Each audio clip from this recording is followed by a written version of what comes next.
Petit 2. Le Thor, un modèle fondamental. Le Thor est le modèle fondamental de la création.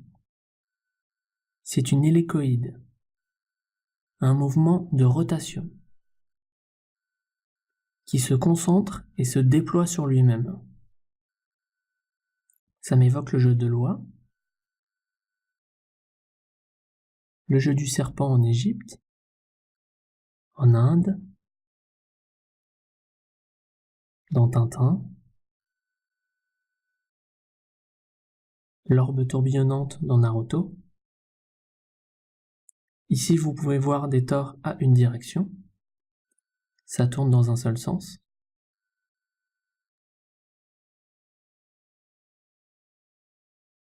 Comme un tourbillon, une tornade.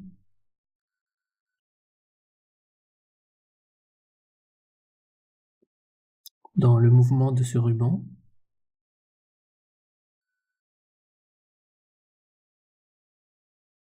là on passe à deux directions.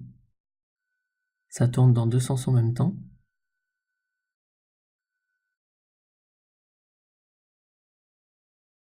Dans la nature, c'est la fleur de tournesol, les camélias, les aloés, les cactus, la pomme de pin, ou encore sur cette plante flottante. C'est la vue du haut du Thor, en équilibre, comme on peut le voir ici. C'est la double rotation du nombre d'or.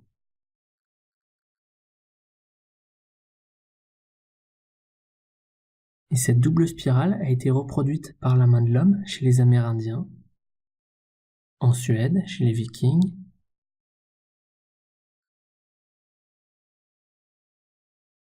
en France, à Strasbourg, en Italie, à Malte, en Palestine, en Iran,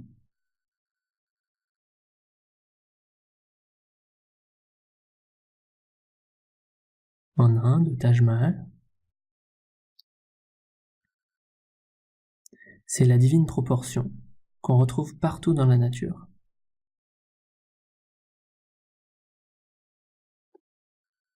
On l'appelle Phi, et il est associé au triangle d'or, qui va dessiner l'étoile à 5 branches. Dans la rencontre de l'alpha et de l'oméga,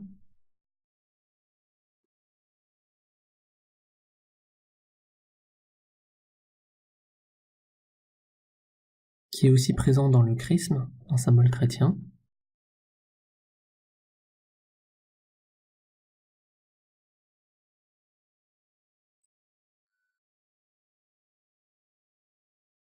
Et nous retrouvons cette forme vraiment partout. Chez nos amis les dauphins, dans leurs bulles d'air, dans les bulles de ce plongeur, dans les étoiles, les planètes, les fruits, les légumes, dans la coupe de cette tomate, dans les méduses, les oursins, dans notre sang, ici observé avec un microscope à force atomique, et même dans les donuts. Là, c'est la petite pause gourmande.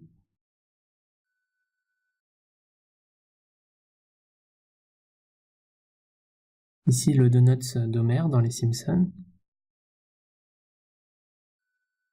dans les champignons,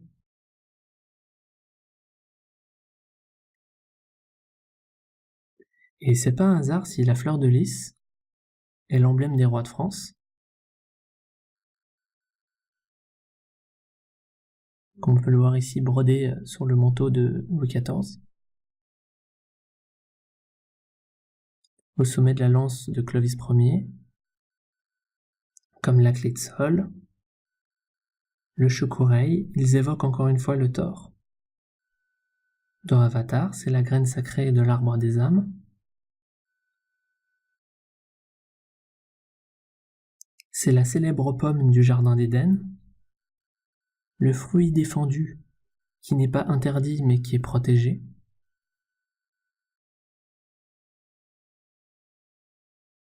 Dans cette pomme coupée, on voit bien le champ d'énergie. Pareil dans cette miniature d'Écosse.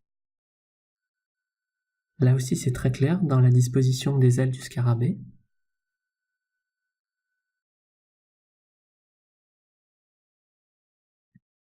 En Égypte, sur ce papyrus, on voit bien les polarités.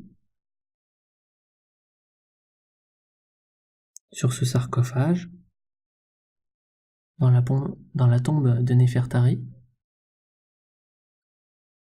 au sommet de la tête du personnage, ça m'évoque le Thor.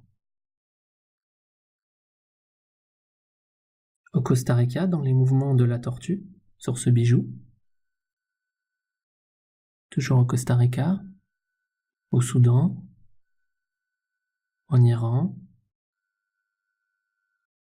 en Chine, dans la cité interdite.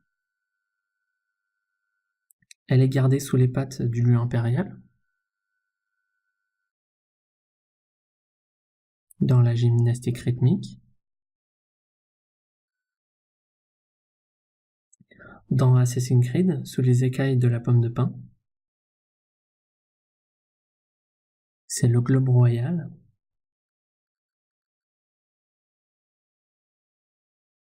Le vif d'or dans Harry Potter.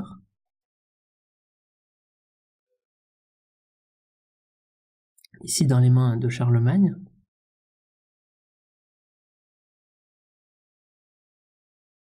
Sur cette peinture de Napoléon.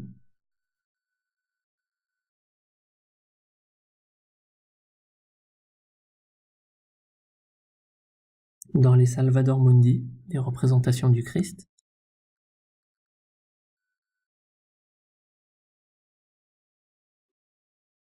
Dans les mains de la Sainte Mère de Russie.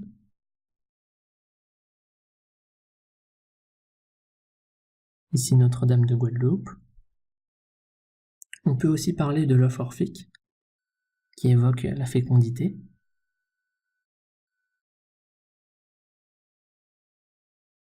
Il est magnifiquement reproduit sur cette céramique de la Manufacture royale de Sèvres. Dans les années 70, Salvador Dali le met en scène dans une collaboration. Il a aussi tous les honneurs à la fête de Pâques. Nous pouvons donc dire que le Thor est constitué d'un axe central, comme on peut le voir ici sur l'animation, et d'un anneau. Et cette symbolique est très forte.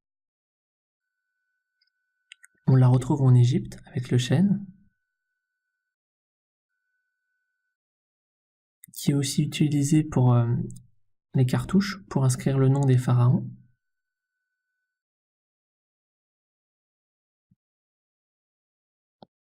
En Iran, là aussi c'est très clair, on voit bien l'axe et l'anneau. En Irak, sur la célèbre tablette de Shamash, aux proportions du nombre d'or. Là, je vous ai mis les proportions que j'ai pu trouver.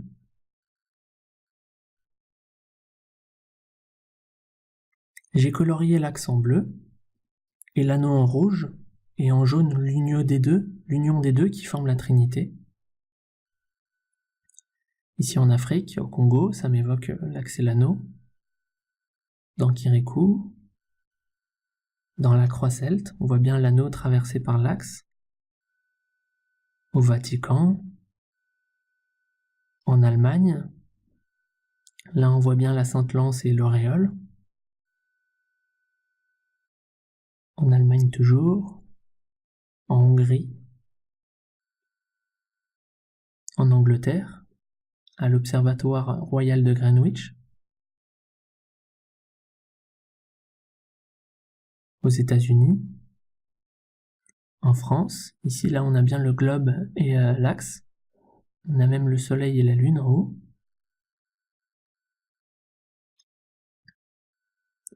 Là on a la lance au milieu et l'anneau du serpent au centre, enfin en haut.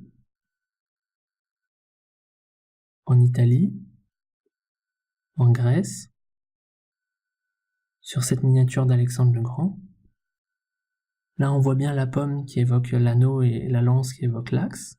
On a même l'arbre en bas.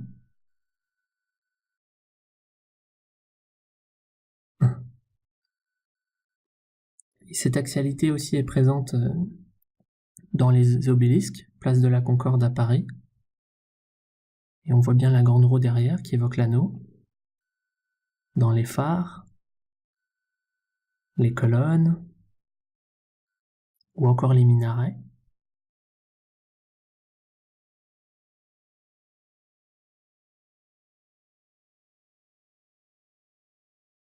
L'anneau aussi prend toute sa dimension chez Tolkien.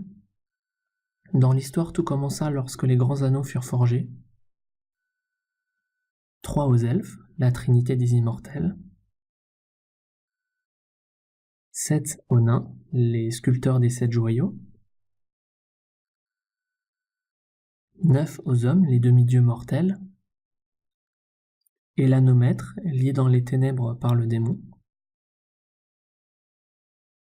Dans un autre registre, on a la couronne de l'Avent dans la tradition chrétienne. C'est aussi le cerceau dans la gymnastique rythmique, qui va dessiner les silhouettes.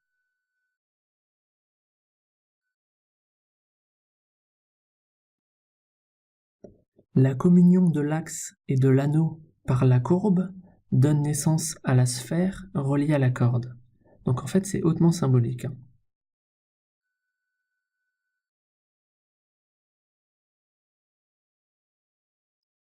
Ici, déjà dans les cours d'école, les enfants s'amusaient avec un cerceau et une petite baguette pour le diriger, comme on peut le voir ici.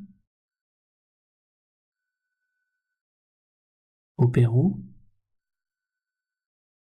au Canada, à Londres, en France, à Strasbourg, en Grèce. Et c'est peut-être l'un des plus anciens et des plus vieux jeux de l'histoire.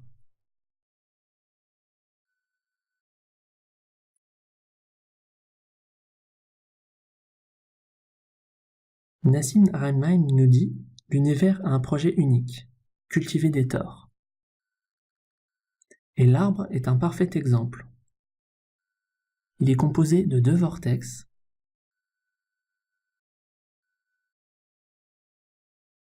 deux émanations reliant la terre et le ciel. Nous retrouvons le modèle du yin et du yang dans les cigares des pharaons, mais en particulier dans le tore, par la projection d'un carré dans une sphère. C'est le symbole des polarités nord et sud, comme on peut le voir ici dans l'animation.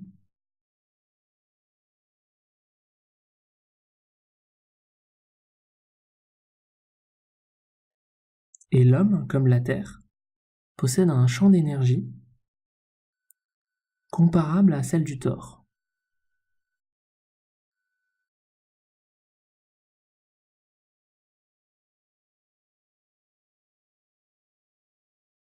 Ici dans le film The 100, dans les 300 plutôt. Comme sur cette céramique grecque.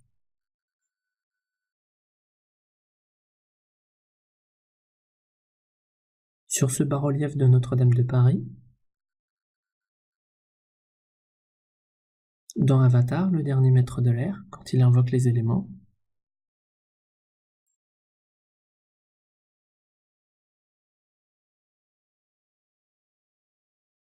Dans le voyage en bulle bleue de Clémentine. Ou encore sur ses peintures. Là, on voit bien le globe, la sphère.